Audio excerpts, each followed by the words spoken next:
What reached me for Christ, what reached me for the gospel, it was one solitary high school boy who refused to take no for an answer.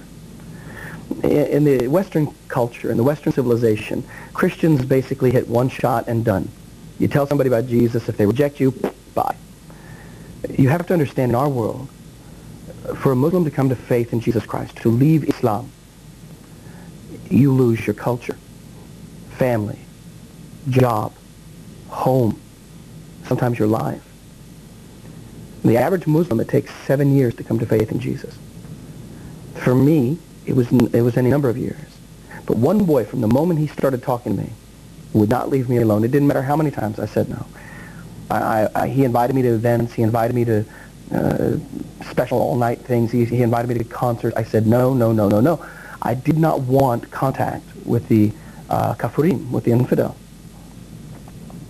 Finally, my senior year in high school, to show him, I walked into this little church. So one solitary boy, one tiny little storefront church, one pastor who had maybe a 6th grade elementary school education. It was always the small, the isolated, the anonymous. If you think about it, Christianity marches on the shoulders of anonymous people who have invested their lives. I mean, any person watching, if you do a detailed analysis of your life, most of the people who radically affected you were people who the world doesn't know their names. Their names aren't on the spines of books or on the side of buildings. They're the anonymous. And it was an anonymous boy. It was an anonymous church. It was an anonymous pastor. And it was one little people who loved me to the cross.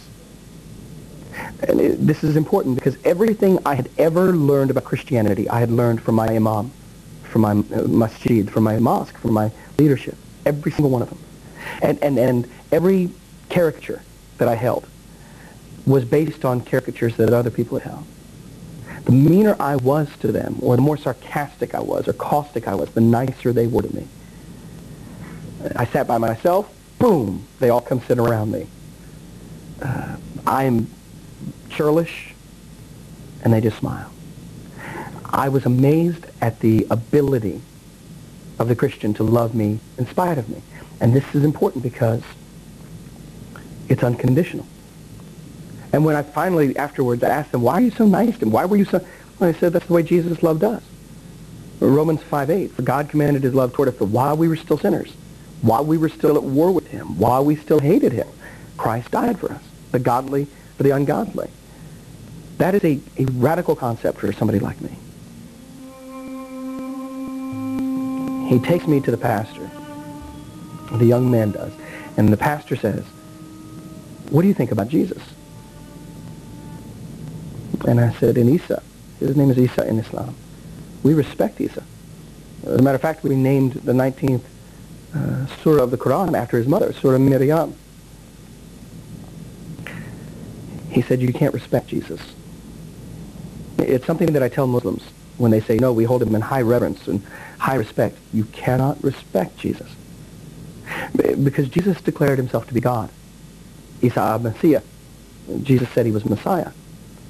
And more than just Messiah to the Jew, but he came to die for the world. If Jesus said these things, he is not qualified to be a prophet in Islam.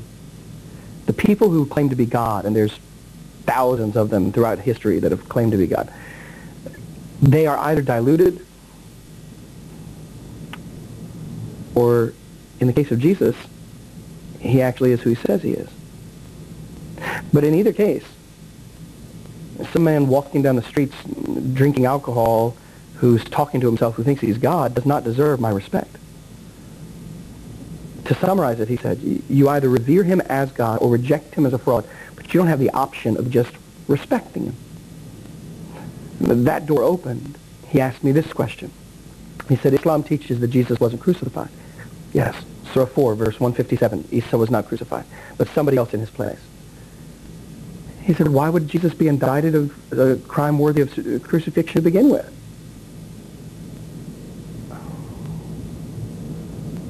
Was it trumped up charges? No. Was it blasphemy? Yes. What's blasphemy? In other words, he opened the door to me about crucifixion. That when Jesus died, his death had some meaning, some hope, In every debate that I've done, in every time I've debated Muslim, Sunni, Sufi, Alawite, Shia, every debate I've ever done, this question always comes up from the Muslim. What does one man's death have to do with me? But you see, in Islam, there's a measure of this. If I die to further Islam, I am helping my children, I am helping my family, I'm helping future generations. So my death does, in fact, resonate throughout Islam. The question I asked them is, what would Jesus' death resonate for you? In other words, if Jesus shed his blood, I don't have to. Jesus' blood shed, Jesus' death offers me the one thing that Islam cannot answer, and that is the screaming need for my assurance, the screaming need for forgiveness. And so Jesus Christ, according to the Bible, dies on the cross, buried 3 days, resurrects, ascends into heaven's temple, presents his blood, and then he sits down. And so then I will ask the Muslim, why would Jesus sit down? Is he tired? And he sat down because he was done. Finished. Atonement has been offered. If I may say it this way, Jesus strapped himself to a cross so that I wouldn't have to strap a bomb to myself. I lasted 4 days in that church. After so many years of struggling, I lasted 4 days. On the fourth day, I came forward. I told the pastor, Isa bin Allah, Jesus is the Son of God. I want to be saved. I want to be born again. Now, that's all preacher talk for simply saying that I wanted Jesus to forgive me of my sins. I accepted his sacrifice in my life. I accepted his bloodshed for me. I repented of my sin, turned my life over to him. He is not just a messenger. He is Messiah, and he's not just the lover of my soul. He is now the Lord of my life.